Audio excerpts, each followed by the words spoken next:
volta, Camila Telli! Estamos de volta, Bruno Dupin! Onde estamos mais uma vez? Estamos no Mato Grosso do Sul, aqui da UANA. Olha aí, Portal ó. do Pantanal. Do Pantanal. Eu achei muito chique isso aí. Isso é maravilhoso. Nós estamos muito bem localizados. Tinha que ter um portal mesmo escrito. Será que tem um portal começou. do Pantanal? Será que tem alguma coisa escrita assim? Portal do Pantanal? Tem em várias localidades, né? Tem? Todas as estradas pantaneiras geralmente tem uma placa que atrai e faz essas boas-vindas a quem está entrando. Ah, show de bola. Então já faça as honras. Quem temos aqui? Convidado de honra.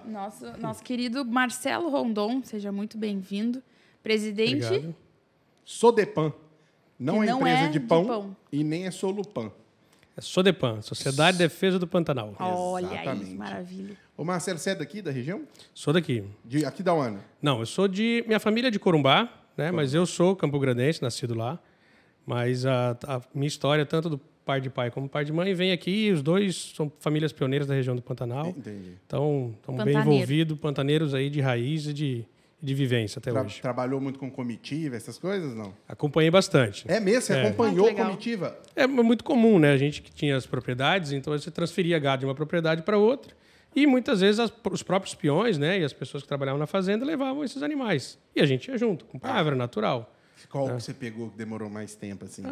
As propriedades, 15 dias, 20 dias no máximo. Meu Deus do céu. Não passava disso. E como é que era? Eu tenho interesse demais, que eu nunca acompanhei. Já vi, mas não acompanhei. Como é que é a dinâmica, assim? Você já sai com, lógico, o trajeto traçado e tudo mais, mas, assim, o que eu ouvi falar, tá? Me fala se estiver errado.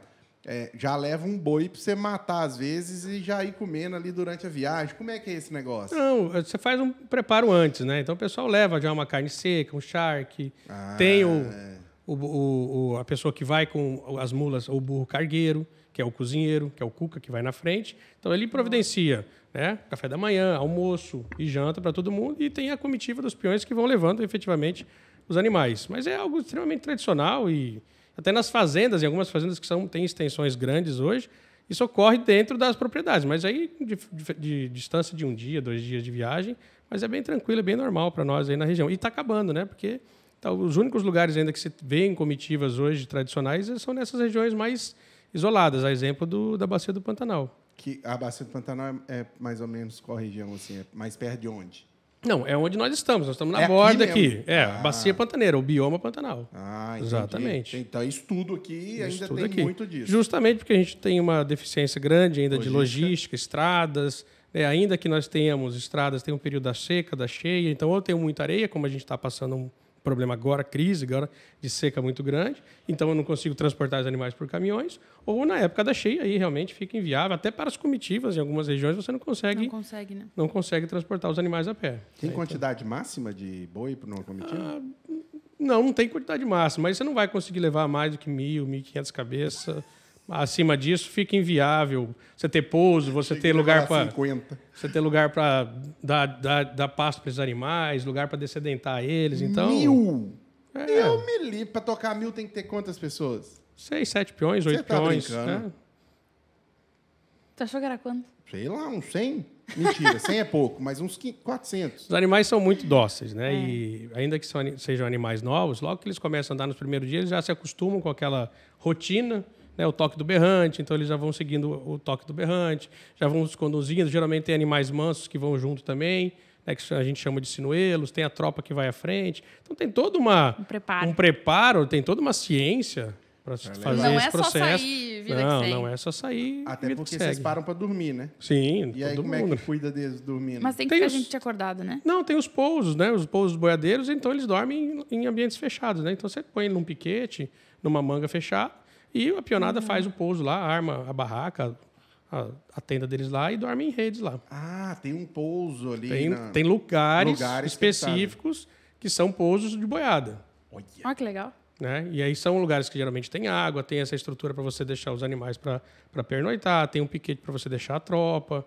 Então, quando não tem, aí realmente tem que ficar o pessoal na vigília, né? Fica um pessoal à noite e vai trocando, vão revezando. Sim. Isso eu já tinha visto também. Você participou daquela ou não foi uma comitiva que você participou? Não. Eu vi no Yellowstone mesmo. É bem Yellowstone o negócio, né? Aquele seriado. Antigamente, né? Só que aqui a tradição ainda é recente. É porque quando contou a história de quando eles começaram a ocupar lá. enfim. E tem que passar, às vezes, no meio de rio mesmo e levar boi de piranha, essas coisas, ou não? Olha, a gente tem bastante cursos d'água aqui que os animais têm que cruzar, né? Então, às vezes, dá nado, mas não tem essa necessidade de boi de piranha. Não tem. Porque não há essa necessidade.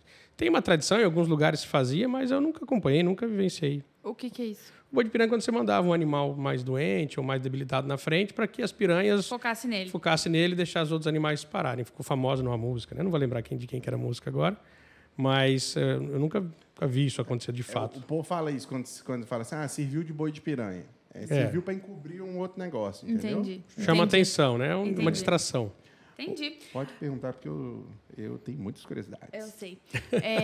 Marcelo, eu queria muito... Fico curiosa de saber essa tua trajetória de produtor, né, até presidente da Sodepan. Então, como é que foi? O que te levou a assumir isso hoje, assim, abraçar essa causa pantaneira, né? Conta um pouco da tua história, onde tu estudou, como é que veio parar aqui, tua produção, e o que te fez ficar... Porque para assumir cargos como esse, tu tem que ter um incômodo e tu tem que ter um propósito bem definido, assim, aquela coisa de alguma coisa, tu sentir que tem a missão de fazer. Uhum. Nos conta um pouquinho a tua história. Bom, como eu falei logo no início, né, eu sou oriundo de 2 famílias pantaneiras e a Sodepan, ela foi fundada em 1985. Então nós estamos aí com quase 35 anos de história. Quando eu nasci. Exatamente. É a ONG, é uma organização não governamental, né? É a mais antiga que existe aqui no estado, né? Com esse propósito para atuar frente ao bioma. E ela surgiu numa época muito, muito peculiar, que foi a época que a gente estava tendo problema de coreiros na região do Pantanal. Então, nós tínhamos a presença de pessoas de fora, que faziam a caça do jacaré para comercializar esse couro de forma ilegal. Jacaré. E os pantaneiros, os proprietários, né? As pessoas que moravam lá, começaram a denunciar. E só que essa denúncia chegava, porque, imagina, hoje Mato Grosso do Sul, apesar de um estado muito robusto, ainda todo mundo se conhece, né? É um estado que tem uma característica de interior muito forte. Então, naquela época, se sabia, falou, não, quem denunciou foi o fulano, foi o ciclano. E surgiu a ideia de criar um CNPJ, né? Vamos dizer assim, uma instituição não personificada por ninguém, para que fizesse essa ponte e essa proteção dos pantaneiros, das propriedades, né? E tentar combater essa problemática que nós tínhamos da caça do jacaré à época. E surgiu. A ideia de se criar a Sodepan, né? O meu avô foi um dos sócios fundadores. Né? Foi esses pantaneiros aqui da região do Rio Negro, muito relacionados com aqui o município que nós estamos hoje, aqui da UANA. E eles criaram essa associação. Então, de lá para cá, eu nasci praticamente dentro dela. Né? Então, meu avô foi presidente, o meu pai foi presidente. Né? Várias pessoas muito próximas estiveram na frente dessa associação. E ela teve uma relevância muito grande, né? Ela fez parcerias internacionais com parques da França, era a principal associação aqui para recomendação e para orientação também dos órgãos públicos à época, porque também era única. Né? Uhum. Em determinado momento, surgiram-se outras associações também relevantes e ela acabou ficando escanteio, ficou ficando quietinha. Nunca foi uma associação que buscou recurso, né? Trabalhou com alguns projetos, mas nunca foi uma associação que se manteve de forma estruturada e forte financeiramente. Né? Então, ela acabou ficando ali, porém, politicamente muito ativa. Sempre participando dos conselhos, sempre participando das tomadas de decisões, sempre participando das reuniões, né? Sempre tendo um bom trâmite nas questões, principalmente legais, ambientais, que se referiam à questão do Pantanal. E há uns 6 anos atrás, me procuraram, né, justamente me convidaram para assumir a presidência. Eu sou médico veterinário também, produtor rural. Eu falei, não tem tempo para isso, né? Tem família, tem trabalho, tem as nossas coisas. Eu falei, eu não tenho tempo de parar para assumir isso. Falei, bom, então tá, então nós vamos ter que encerrar a associação. Eu fechei, falei, poxa, eu fiquei. Aí me bateu o lado pessoal, né? Então, quer dizer, eu falei assim, Pressão poxa. zero. Meu avô fundou, meu pai participou, eu vivenciei isso, né? Foi uma coisa que fez parte da minha infância. Falei, não, na minha mão não acaba. Praticamente uma responsabilidade. Eu falei, não, então peraí. Então, organizei, nós montamos uma diretoria, assumi a presidência da Sodepan, né? E falei, e agora a gente já estou no 2º mandato à frente dela. E reestruturamos, né? Conseguimos renovar algumas coisas que estavam perdidas, né? Assumimos algumas cadeiras também. Hoje a gente faz parte do Conselho Estadual de Recursos Hídricos, estamos nos Conselho Estadual de Cadastro Ambiental, de Consulta Ambiental do Estado. Então, quer dizer, a gente voltou a ter uma situação política referente, né, e frente à SODEPAN. Tivemos uma atuação muito grande na questão de 2020, né, quando teve as questões dos incêndios. Então, quer dizer, a gente conseguiu participar ativamente das discussões. Então, é uma porta, é uma janela que o pantaneiro tem, né? A SODEPAN é dos pantaneiros, é formada por pantaneiro, por gente do Pantanal, e é um ambiente que eles têm livre, né, e de pronto acesso para que eles consigam acessar e para que eles possam se expressar e para que eles devem utilizar toda a ferramenta e estrutura que nós temos para defender e buscar as pautas que eles têm. Então, na verdade, eu entrei nesse barco, né, por uma questão muito mais pessoal, né, e aí, obviamente, depois que você está lá dentro, aí isso se torna uma questão de compromisso profissional e também da institucional que a gente tem muito grande com essa instituição. Legal. No passado era o esquema lá da turma que matava jacaré para pegar o couro. Hoje, o que pega? Assim, tem alguma coisa que a gente tem que se preocupar mais? Eu sei que tudo é preocupante, mas jacaré já não é mais um problema. Ou ainda é? Não, jacaré hoje em dia o problema é de superpopulação, talvez, né? Nós temos muito. Tem bastante. Muito, hein? Na verdade, o Pantanal hoje ele está em pauta, né? Para tudo. A questão ambiental, ela traz um pano de fundo muito bom para qualquer tipo de narrativa, para qualquer tipo de engajamento, né, que você vai querer ter com a mídia ou na sociedade. E qualquer problemática do Pantanal. E o Pantanal é um bioma de extremos. Ou está cheio d'água, ou está extremamente seco. Né? E, geralmente, quando está seco, isso está condicionado a alguns incêndios ambientais, como a gente tem ocorrido agora. Então, o Pantanal está sempre em evidência e algumas pessoas usam isso de forma... como que a gente pode colocar isso? Mas eles usam isso, talvez, de uma forma não republicana. Né? Então, a gente tem narrativas, a gente tem propostas de lei, a gente tem solicitações de ADO lá no STF para suspender tudo e aplicar uma lei da Mata Atlântica, que é um bioma totalmente diferente. Só que no Pantanal nós temos 300 anos de ocupação humana.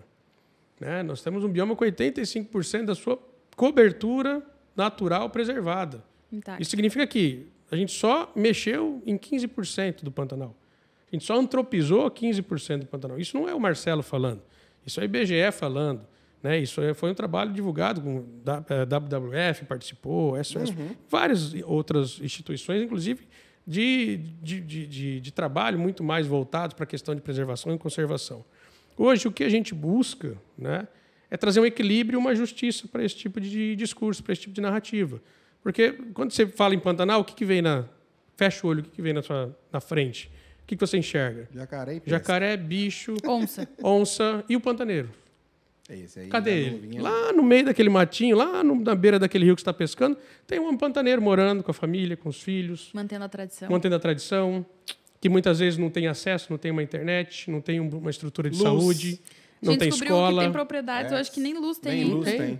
Nós tivemos um programa agora do governo do estado, que inclusive é um governo que tem nos dado um suporte muito bom nesses últimos dois governos, que tem levado estrada, fez um projeto de luz solar. Então, praticamente todas as fazendas que se cadastraram hoje têm uma energia solar, que é o mínimo. Né? Você poder acender uma luz à noite, você conseguir ter uma geladeira para ter uma água fresca, para guardar algum remédio, guardar algum alimento. Claro. Né? Então, quer dizer, no meio de toda essa onça, esse peixe, esse rio, essa mata, tem um homem pantaneiro lá que está convivendo com isso e conservando essa região a custo próprio, porque não há incentivo, não há recurso externo para isso. Eu tenho uma propriedade, onde dentro da minha propriedade, obrigatoriamente, eu tinha que preservar 20%. Em 2015, passou para 40%. Esse ano, se a gente for fazer uma conta média, eu tenho hoje de 50% a 60% da minha área preservada, protegida por lei. Eu só posso antropizar 40% dela. Porém, mesmo com essa legislação, quando era lá atrás de 20%, o pantaneiro manteve 85% preservado. Então, não foi a lei que protegeu, foi o homem pantaneiro. A lei hoje vem atrás, né? Muitas vezes é importante que se haja uma regulamentação, é importante que a gente tenha essa segurança jurídica, mas realmente não foi ela, porque ela é recente. Né? A gente tem a legislação muito recente na história do bioma pantaneiro, 300 anos, e nós temos aí 20 anos de legislações que tratam dessa questão do Código Florestal, até hoje que nós temos essa restrição um pouco mais restritiva de uso do solo, que nos permite usar 40% de antropização. Sim. Mas eu uso 100% da minha totalidade com acesso aos animais e tudo mais. Até por uma questão de consumo de matéria seca, que, se eu não consumir, é combustível para esses incêndios. Boi bombeiro. Boi bombeiro, exatamente. Você deve ter escutado sobre isso. A gente falou com o professor Marcos Vinícius hoje. Ah, show de bola. Que é o que está acontecendo hoje em áreas de conservação, que não tem práticas preventivas, né? E aí acaba acontecendo o que acontece. Cara, mas aí também eu vou te falar, viu, bicho? Aí eu não sei onde que a gente atua nesse negócio, porque a turma entra falando da conservação. Eu vou pegar... Eu sou ignorante no assunto, eu estou devolvendo o que eu escutei. A turma pega lá, ou seja uma ONG, seja lá o que for, compra essa área, coloca como conservação e não faz práticas para evitar isso. E aí é difícil demais você ter uma ação em cima dessas áreas, né? Isso aí deve causar uma certa frustração, porque assim, quando não era dessa moçada, que era do Pantaneiro, ele sabe o que fazer, porque é a tradição dele, e tem a manha com o negócio. Aí vem alguém que compra um negócio, faz ideia do que é, e acontece o que acontece, e se deve revoltar, né? O Pantanal sempre teve uma relação muito próxima com o fogo, não com os incêndios. Né? Perfeito. Não com os incêndios, mas com o fogo. O fogo frio, o fogo num período correto, é benéfico àquele ambiente. Por quê? Aquela matéria seca daquele capim, nós temos, acho que, não vou mentir, mas acho que tem mais de 200 espécies de gramíneas, mais de 1.000 espécies de plantas no Pantanal. Né? De gramíneas é uma variedade absurda. Né? Então, quer dizer, tem algumas gramíneas que os animais não consomem. Depois que ela chega uma idade de maturação, né? Ela já fica dura, o animal, quer dizer, perde palatabilidade, o animal não vai consumir.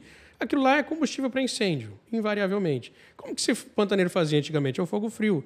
Logo nas primeiras chuvas, ele queimava reboleiras, que a gente fala. Né? Queimava aqui, um pedacinho ali, e aquilo rebrotava muito rápido. O animal consumia, quer dizer, você provia alimento para os animais. Nós não tínhamos hoje a tecnologia para substituição de pastagem, né? ou gramíneas adaptadas para aquela região.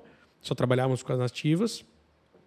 E isso ia gradativamente consumindo essas áreas que poderiam acumular material combustível para esses incêndios ocorrerem. Né? E tínhamos a ocupação da pecuária nessas regiões. O que ocorreu? Em algumas situações, nós tivemos áreas que se alagaram, né? Tem toda uma situação do rio Taquari, de assoreamento, e que o rio extravasou e alagou tem mais de 1 milhão de hectares lá de áreas inundáveis, permanente. Né? E como a gente teve um período de muita seca, quando essa água retraiu, o fazendeiro, aquele produtor que tinha ali, ele não conseguiu mais ocupar aquela região. Ele abandonou a época que encheu, e quando a água retornou, ele não tinha mais condição de retornar. Então, quer dizer, aquela área ficou uma área ali abandonada. E com um material, combustível enorme acumulado. Então, é uma receita perfeita para grandes incêndios. E você não tem a presença do homem. Se você pegar hoje o mapa de incêndios de qualquer ano, pode escolher o ano que você quiser, mais crítico de incêndio, e você sobrepõe sobre as áreas de conservação das reservas, elas praticamente se encaixam. Onde não tem homem, tem problema. Onde há pecuária, onde tem atividade, onde tem a presença do homem, qualquer foco de incêndio, qualquer fogo, ele é rapidamente controlado. Que você pega todo o esforço da tua estrutura e joga para controlar. Quem que vai querer queimar teu pasto, tuas cercas do mangueiro, né? Tudo. Hoje saiu um decreto do governo do estado autorizando aceros de até 50 metros em casos de incêndio próximo. Quer dizer, para o produtor ter essa ferramenta, quer dizer, falou assim, dando para o produtor mais uma ferramenta para que ele possa impedir que o fogo entre na propriedade dele. Né? Então, quer dizer, tem uma narrativa muito forte, né, de que usa-se o fogo para abrir pastagem. Quando você pensa em áreas alagáveis, você não pensa em mata. O Pantanal ele tem uma aptidão para pecuária porque ele é praticamente uma área com grandes extensões de savana.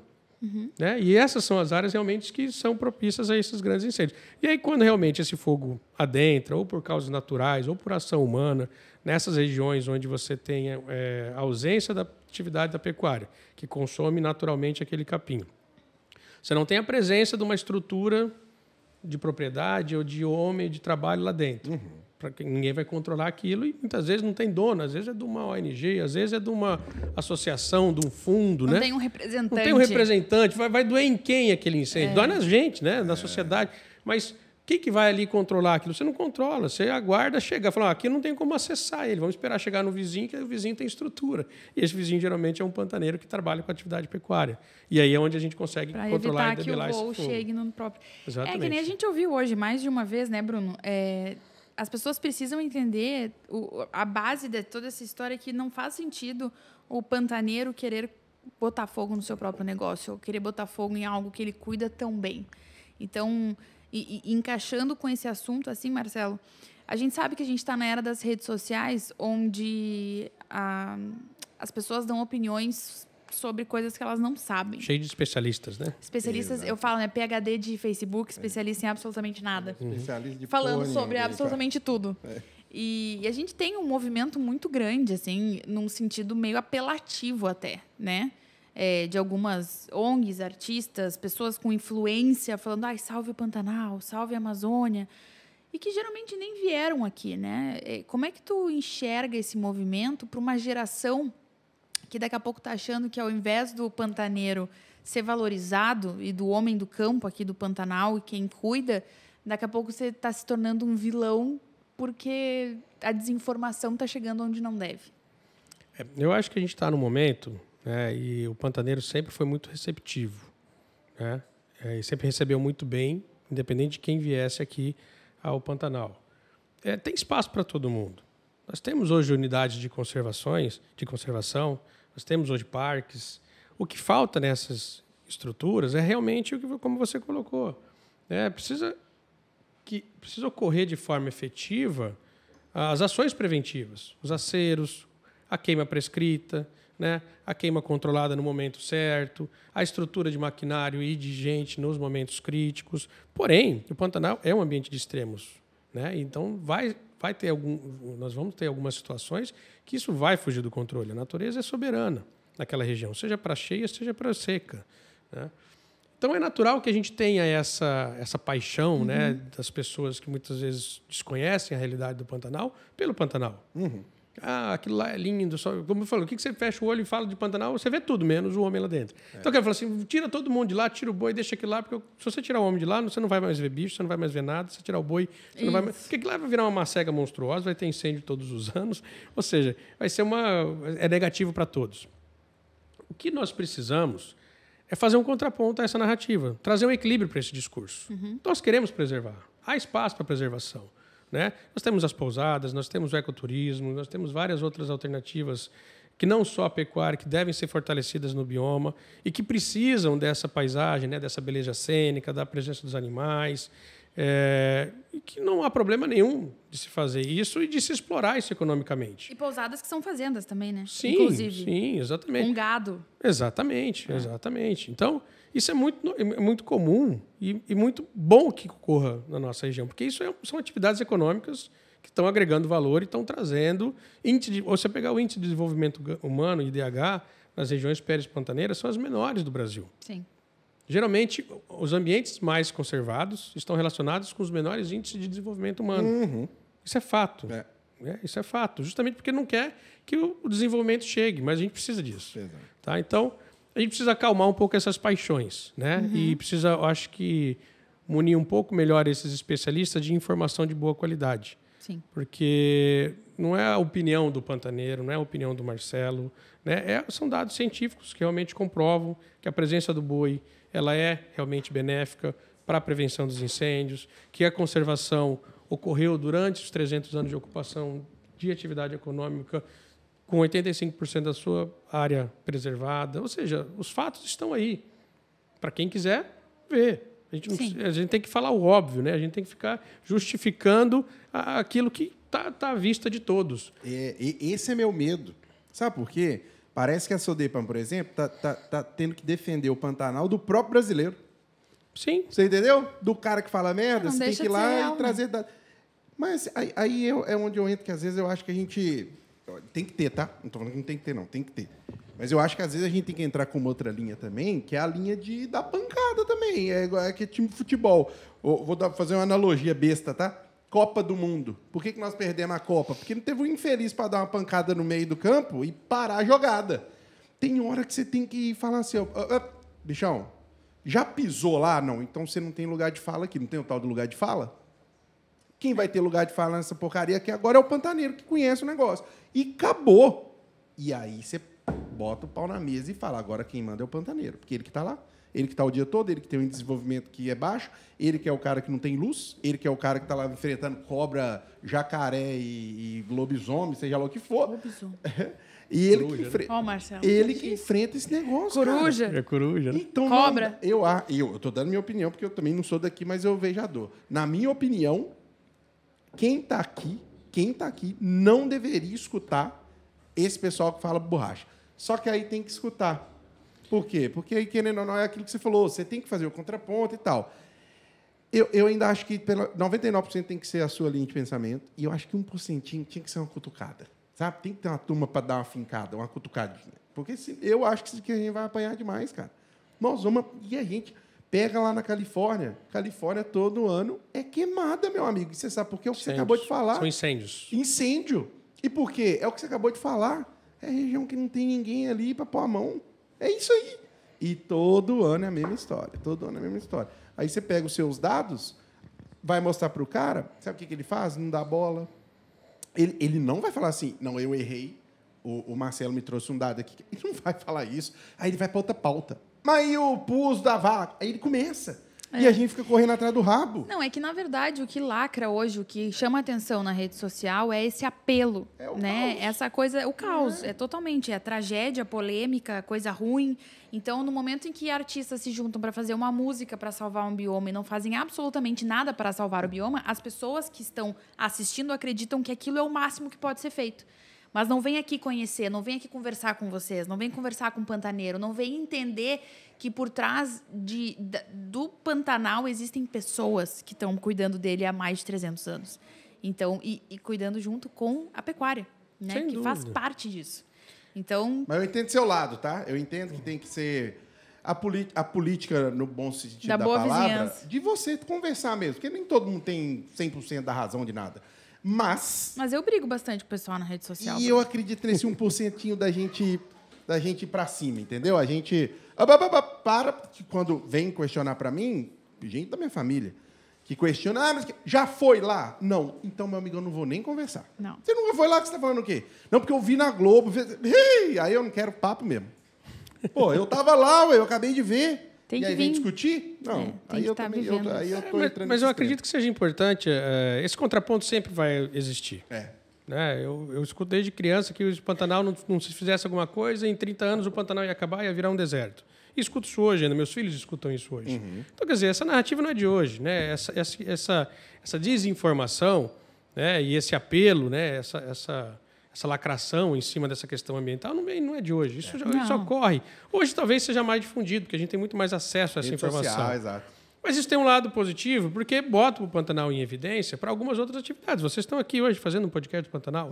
Talvez se não tivesse tanta pauta do Pantanal, isso não seria interessante também para que vocês falassem, para que a gente pudesse ter um espaço de fala. Né? O que nós precisamos parar de fazer, eu acho que é falar para convencido, falar para nós mesmos. isso Né? aí. A gente precisa começar a falar para fora. Né? E externar essa nossa opinião, externar esse nosso conhecimento, externar esse nosso saber, né? Com informações empíricas, com informações científicas, com dados, atrelados aos órgãos realmente com credibilidade. Nós temos Embrapa Pantanal, Embrapa Gado de Corte, são parceiraços desse bioma, tem trabalhos incríveis que demonstram tudo aquilo que a gente fala e que a gente narra, né, como realidade dessa situação. A Embrapa Pantanal é aqui em Campo Grande? Embrapa Pantanal fica em Corumbá, no município de Corumbá. Boa. Né? E a Embrapa Gado de Corte fica em Campo Grande. Em Campo Grande. Então, quer dizer, a gente tem aí possibilidades, essa pauta excessiva, né? Ainda que negativa, muitas vezes, ela traz o Pantanal para a discussão.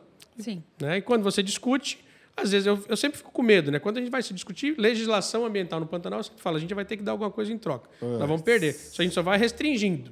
Né? Mas esse ano, nessa última legislação do Estado, nós tivemos o Fundo Pantanal. Opa, abrimos um cofrinho ali para captar recurso externo para pagamento de serviço ambiental efetivamente para quem tem atividade lá dentro. Né? Isso pode ser revertido ao produtor rural, ao ribeirinho, às pessoas que de lá estão. Né? Ou seja, é um recurso que vem regulamentado, que vem todo instruído para atender serviços ambientais certificados, obviamente, né? Para aquelas pessoas da região. Ou seja, você começa a trazer também algumas outras possibilidades. É em cima disso que a gente tem que buscar, talvez, essa justiça nesse discurso. Porque, se for na narrativa, nós perdemos isso de lavada. É 7-1 todo dia, entendeu? Até porque a gente não vai parar para ficar discutindo com o nego idiota, né? Desculpa, não dá. Não dá para ficar discutindo. Porque a pessoa vem, fala um monte de borracha e você tem que provar que você tá certo. É a história lá do que o pessoal fala, né? Morreu alguém lá na sua região e eles te prenderam. Agora você tem que provar que você não matou. Isso não funciona. Todo mundo é inocente até provar o contrário. Aqui é o contrário. A gente é sempre culpado, até você provar que você é inocente. Mas o problema, Bruno, é que aí essas pessoas que falam essas coisas que não dominam, que a desinformação, elas atingem uma geração, os teus filhos estão aqui. Uma geração que está na rede social, está no YouTube, está assistindo e vai pegar aquilo como uma verdade absoluta, porque aí entra outro ponto. Uma mentira repetida várias vezes sem alguém bater de frente, por mais idiota que seja, vira uma verdade. Pois é. Então, assim, a gente tem que ter esses dois lados. Tem que ter o equilíbrio, eu acho. Que é sentar... aquela coisa assim, ó. Vamos sentar e vamos conversar. Vamos entender que lado a gente tem que... Nós vamos ter que ceder de um lado, algumas ONGs vão ter que ceder de outro lado, a gente vai entender, mas tem como chegar num consenso. A gente pode fazer isso junto. E é o que falta no Brasil hoje. É um querendo botar a culpa no outro, brigar com um, brigar com o outro. E aí nós nunca vai chegar a lugar nenhum desse jeito. E o que você imagina, por exemplo? Estou vendo seus meninos. O que você imagina para essa nova geração? Pantanal, um dos problemas talvez mais graves hoje no Pantanal é essa... transição de geração. Essa descontinuidade de geração. Nós somos um bioma e uma região praticamente sem escolas. Ou seja, as crianças em idade escolar, a partir de 4, 5 anos, eles obrigatoriamente têm que vir para a cidade. Algumas regiões na borda do Pantanal têm algumas estruturas de logística, a criança sai madrugadinha, volta no final do dia, mas 90% ou até mais da nossa região não tem estrutura de ensino. Ou seja, não existe criança no Pantanal mais. Então, quer dizer, está se cortando, está se perdendo um vínculo de tradição, de cultura, de ambiência, daquele sentimento de se pertencer a algum lugar dessa nova geração. Né? Então, as crianças, mas vão passar as férias. Ela não quer passar as férias no Pantanal. Não tinha energia, não tinha estrada. Ela mora já na cidade, né? A internet lá não é tão boa quanto aqui. Agora melhorou um pouco, né? Com o Starlink está uma maravilha, né? Mas, enfim, então a gente está perdendo essa conexão com o campo nessa nova geração.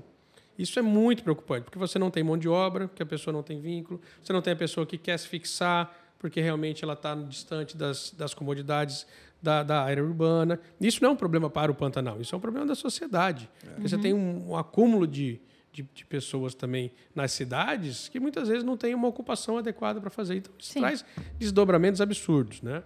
A gente tem discutido bastante para buscar políticas para que a escola possa ir ao Pantanal, para que a gente possa buscar, nessas situações específicas, talvez um ensino à distância ou um ensino híbrido, né? Um remoto, para que a gente possa fixar novamente essas famílias nessa região. E não estou falando das famílias de produtores, as famílias pantaneiras. Quando eu falo pantaneiros, não são os donos de terras, os proprietários, são as famílias que trabalham lá dentro também. Né? E é uma relação muito bacana, isso é legal, porque como você tem uma cultura de isolamento de séculos, geralmente o proprietário ele é muito ligado ao funcionário.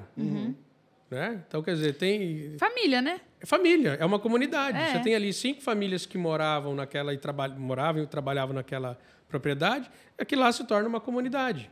Então, você passa a ter um vínculo com o funcionário, e o funcionário passa a ter um vínculo com o produtor, né, com o empregador, muito forte. Muito comum um ser padrinho de filho de outro e vice-versa, entendeu? E as pessoas serem exatamente como você falou, sentar mesa a mesa, né? A gente almoça junto, janta junto. Não pode nem mandar embora. Tem uma relação muito próxima essa relação, pelo isolamento, pela necessidade, pela dependência, porque é a pessoa que você precisa para socorrer, né? E por isso que eu falo, Pantanal, você recebeu muito bem as pessoas que vão para lá. Então, a gente sempre foi muito receptivo, muito aberto, porque a gente não recebe visita, né? É longe, é difícil chegar. Claro. Agora, você acha que corre esse risco de... Essa descontinuidade é muito preocupante. Que aí pode acabar não pela desertificação, mas por falta de gente para tocar. A cultura se perde. O que manteve o Pantanal preservado, né, além da limitação que o bioma impõe, por ele ser muito extremo, de cheia e de seca, é também a questão da cultura do homem pantaneiro, né? Então, isso se perdendo, o Pantanal também é um fator de risco, não tenha dúvida disso. Sem falar que isso é um direito adquirido que nós temos que dar para os nossos filhos, para os nossos colaboradores, para a nossa sociedade, que é o direito à escola, o direito de ir e vir, o direito à enfim, acesso à saúde, que hoje nós temos uma dificuldade enorme, né? Eu brinco, né, que é tão prazeroso você trabalhar no Pantanal que se desse lucro e fosse fácil, seria covardia, né? Mas é uma realidade, é assim que a gente convive com esse bioma. Cara, parece que vai... eu fico pensando assim, de tudo que a gente escutou nos episódios e tal, eu acho que é não diria um problema, uma oportunidade, né, vamos falar assim que é melhor, que transcende a questão do Pantanal só, entendeu? A questão da produção da pecuária e tal. É um negócio que transcende, que você tem essa questão cultural, você tem a questão de ter infra, seja ela nomeia aí, né, que tem essa necessidade, tem a necessidade de se atrair essa moçada, tem a necessidade da continuidade de quem está aqui. Aí me lembra muito assim, Las Vegas. Foi uma decisão que foi feita para povoar uma região que era deserta. Aí agora com esse negócio de lei de cassino, que vai abrir cassino no Brasil, aí começa a pipocar a ideia assim, então mete um cassino numa região que possa atrair gente, cara, para poder continuar. Mas aí se atrair, a turma vai continuar com gado ou vai para o cassino que dá muito dinheiro? Aí começa. Então parece que é uma discussão que vai... Eu acredito, tá? Vou fazer... futurologia aqui. Eu acredito que vai chegar uma hora que vai transcender isso aí, que vocês vão enfrentar um problema que transcende a atividade e que aí já vira social. Aí já vira uma questão social, que é você acabar com uma cultura. É um problemaço aí, né? Ou você transforma ela, né? Ou transformar. Eu acredito que o Pantanal tem muitos problemas para serem resolvidos, mas é um ambiente também de muita oportunidade. Sim. Não tenha dúvida disso. Né?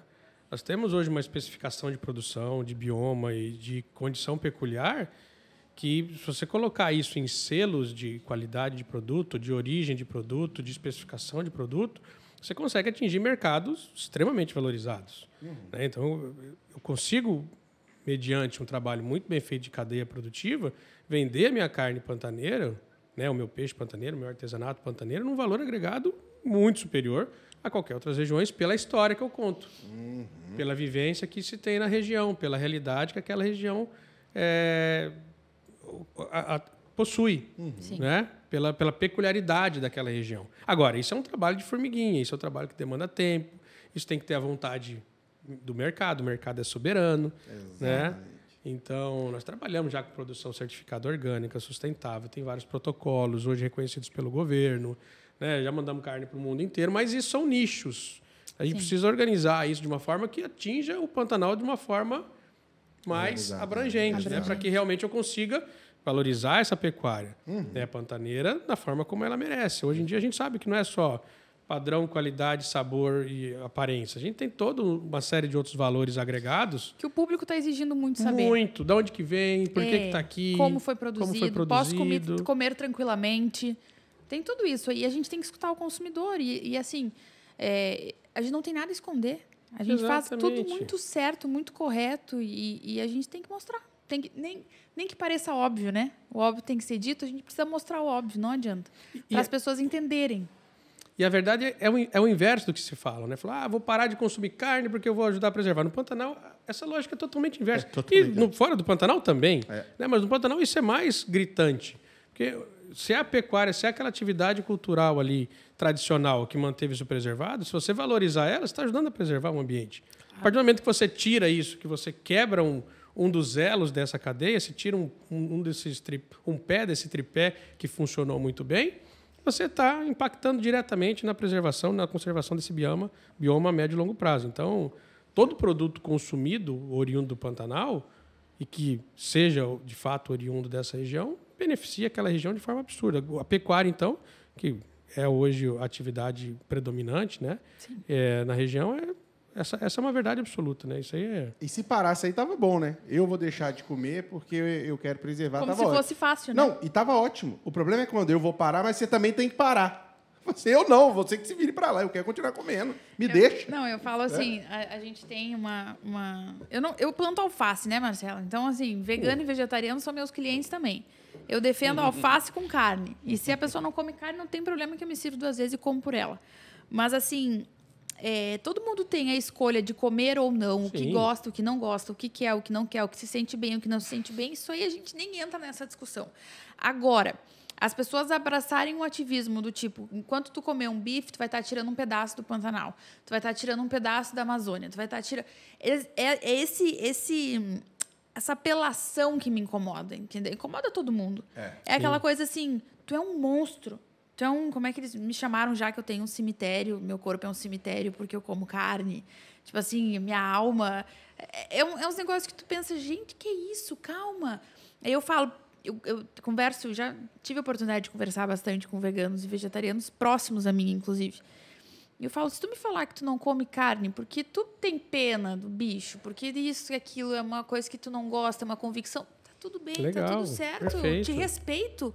Agora, respeita o quanto eu gosto de comer churrasco. Eu sou gaúcha, a minha tradição de churrasco lá é um negócio muito forte. Para mim, churrasco é família, é comemoração, é estar junto com as pessoas. Evento, é um né? evento, não é uma refeição. Exato. E aí, quando as pessoas falam, não, eu não como carne porque eu estou fazendo o meu papel na preservação do meio ambiente, cuidando do planeta. Ela está mal informada. Aí eu tenho vontade de chamar ela aqui, meu anjo, vamos conversar? Tu separa teu lixo? Tu se locomove como na cidade grande? Tu tem ar-condicionado no teu quarto? Tu arruma a tua cama quando tu acorda e tu acha que, tipo, não comer um bife numa segunda-feira vai salvar o planeta? Ô, minha filha, não. Me desculpa, mas não. A gente está passando por uma geração que quer mudar o mundo e não arruma a própria cama quando acorda. Não começa dentro de casa. Então, assim, esse negócio da carne é algo que nos incomoda bastante, né, Bruno? E chega muito pra gente, assim. Ah, vocês estão destruindo o planeta. Tudo é culpa do pum da vaca, do pum do boi. É culpa das pessoas, caramba, entendeu? Não tem outro culpado. Somos nós. O mundo tá acontecendo toda essa desgraça climática porque a gente se jogou. Os problemas ambientais, né, não estão nos ambientes conservados. Estão nos grandes centros. Né? Os rios poluídos, onde você tem uma dificuldade e uma deficiência, né, na destinação correta dos resíduos, não está lá no Pantanal. Você não tem um problema disso lá. Você não tem um problema de contaminação de solo nas regiões. Você não tem um problema de nada com relação ao que você tem hoje nos centros urbanos. Agora, a Ásia, né? Agora, é um desastre. ninguém quer fazer 20% de reserva legal nem mato ciliar na beira do Tietê. É inviável. Não dá. Não rola. Não. Né? Não rola. Agora, lá onde já tem a mata, preserva-se. Principalmente porque é um ambiente que não vai me afetar em nada. Né? Então, quer dizer... Eles vão falar, não, é porque aqui já foi. Aí, ó, no seu. Mas é a mesma coisa que os outros países que vêm aqui fazer videozinho no Pantanal e na Amazônia... falando para preservar, sendo que lá no país não tem mais o que preservar porque já caiu tudo, né? Então é bonito tentar segurar aqui porque lá não tem mais o que fazer. É complexo. É complexo. Eu acho que tem aí envolvido nessa narrativa discurso político, muito, discurso econômico, né, de interesse econômico, de tipo assim, o Brasil está virando um player mundial, já é um player mundial e se tornou em 40 anos de importador para exportador de alimentos. A gente é um case de sucesso mundial. Então, a gente vai atraindo a atenção de pessoas que querem mesmo derrubar, querem mesmo nos deixar aqui. Tem uma visão errada de que o brasileiro tem que ficar morando na floresta, né? E assim, tem muitos gringos que pensam isso mesmo, que a gente vive na selva ainda. Então, tem uma visão distorcida que o próprio brasileiro se boicota. O próprio brasileiro passa essa imagem. O país tem uma dimensão continental. Eu sou ignorante, muitas vezes, com informações do Nordeste, lá do próprio Sul. São vários países em um país. São vários países, são várias Santo, realidades. Já passei por lá. É outra realidade. Entendeu? Exatamente. Então, por que eu quero? Como que eu posso cobrar, né, que o brasileiro, na sua grande maioria, tenha um conhecimento profundo de um bioma tão peculiar como esse? Eu não tenho como ter essa pretensão, essa prepotência de achar que ele deve ter esse conhecimento. Mas eu posso ter o espaço, preciso minimamente ter a oportunidade de colocar à mesa, discutir e apresentar. Mostrar o outro lado. Né? Falar, isso aqui que é a realidade. Não concordei com você, quero acreditar no lado de lá. Pronto. Ok, paciência. Mas pelo menos eu te Boa dei sorte. A minha vivência, né? Exatamente. Te ofereci isso. Siga bem. Agora, a realidade é essa, né? A vivência que nós temos é aqui. Quer conhecer o Pantanal? Quer saber como que é a realidade? tem que vir para cá. Claro. Né? E outro, não quero vir? Não quero ir? Né? Tá bom, mas você tem hoje respaldo, inclusive de instituições. Quando a gente fez essa legislação agora, eu falo, nós fizemos, porque teve uma participação muito efetiva, né, nessa legislação atual do governo do Estado de Mato Grosso do Sul para o Pantanal, que trouxe tanto as ONGs ambientalistas, trouxe os sindicatos rurais, trouxe as entidades representativas de várias cadeias, pôs todo mundo à mesa. Né? Todos saíram vivos, importantíssimo isso também. Mas mortos, porém, atirando. Saiu a construção de uma lei que foi equilibrada. Né? Teve ganhos do lado ambiental, teve ganhos do lado produtivo, teve ganhos da sociedade, ganha-se todos. Né? A gente não quer radicalismo, a gente quer equilíbrio e justiça nessa narrativa, nesse discurso. Todo mundo vai abrindo mão de algumas coisas e a gente vai chegar no consenso. A gente já falou isso hoje nos episódios que a gente teve aulas aqui hoje, né, Bruno? Nossa Senhora. A gente aprendeu muita coisa aqui. Olha que nós somos do agro, a gente defende o agro, trabalha com isso, mas o que a gente aprendeu aqui hoje, eu espero que muitas pessoas escutem. Que a gente consiga chegar em muitos públicos da cidade ou que acham que realmente o produtor rural, o pecuarista, está acabando com o bioma. Eu quero muito que... A gente recebeu hoje, está ainda recebendo aqui, pessoas que têm conhecimento de base, que entendem o que está acontecendo aqui, que podem externalizar e mostrar. Sim. Então, eu realmente quero... Assim, é uma prepotência, como tu falou, assim, querer que o mundo inteiro entenda o que acontece aqui. Mas se a gente conseguir espalhar o máximo possível, principalmente para o brasileiro, eu acho que já vai ser um ganho muito grande para nós, né, Bruno? Hoje, com rede social... Fica mais fácil, né? Dá para fazer o que você quiser. Hoje, quantos milhões de pessoas conhecem o Neymar hoje? 245 milhões só seguem ele. Quantos milhões de pessoas conhecem o Pantanal hoje? Pois é. Pois é, o Neymar vai, o Pantanal fica... Vamos trazer o Neymar para o Pantanal, Tati? Ela chegou. Conheço uma Vem cá. bem legal, hein? Vem cá, Tati, vem cá. Você conhece uma conexão para trazer o menino Ney? Olha aí. Para trazer o Hexa? E aí? Gente, a Tati recusa apresentações, né? É do Viva Pantanal, idealizadora, presidente, que está batalhando todos os dias também pelo nosso Pantanal, dando a cara nas redes sociais. Trouxe brinde, ó. Trouxe brinde, presentes. Esse aqui é para depois. Esse aqui é para depois. Tô só pela janta. A Tati faz muito isso, né? Que é justamente uma dificuldade enorme nossa de falar para fora. E ela, com esse trabalho dela no Viva Pantanal, faz isso deu aula para a gente em todas as reuniões que a gente foi. Né? A gente viu quanto que a gente era incompetente para falar e para conseguir discursar aquilo que para nós é tão óbvio. Sim. Né? Porque a gente não tinha estrutura, a gente não tinha o canal, a gente não tinha, né, o acesso. E são iniciativas como essa da Tati aqui que a gente precisa dar todo o apoio e aplaudir essa iniciativa aí, que é fundamental. Na verdade, eu sou amiga do irmão dele. E aí o irmão dele veio me procurar e falou, olha, o Marcelo da Sode, que é meu irmão, da Sodepan, ele tá louco para conhecer você.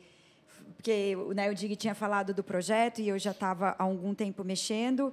E ele falou, ele tá louco para conversar com você. E aí, um dia a gente marcou e veio, a gente conversou.